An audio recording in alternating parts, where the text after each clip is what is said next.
પણ જે ભાવિક ભક્તો મારા કીધાનું પાલન કરશે એ મારો વાલો ને પ્રિય ભક્ત બની જશે. અને જે વસ્તુ માને વધારે વાલું હોય, જે વસ્તુ માને વધારે પ્રિય હોય, એ વસ્તુ જો દીકરો કરે તો માની કૃપા વિશેષ એની પર થઈ જાય ને.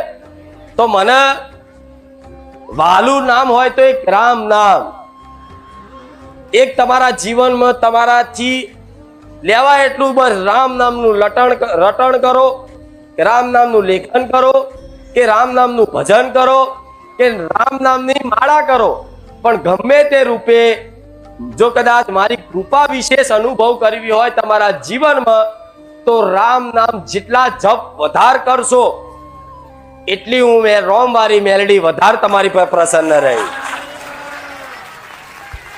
બીજું વસ્તુ મને વાલું હોય તો પશુ પક્ષીની સેવા.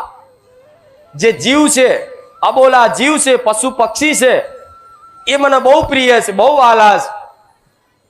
અને એ પશુ પક્ષીની સેવા જો કદાચ મારો કોઈ ભક્ત ભલે એની જોડે કદાચ મુઠ્ઠી ચોખા હોય, મુઠ્ઠી જુવાર હોય, એ તે કદાચ જુવારે તે કબૂતરા નાખશે ને તો એ મારો પ્રિય ને વાલો ભક્ત બની જશે. આવું માતા બોલી.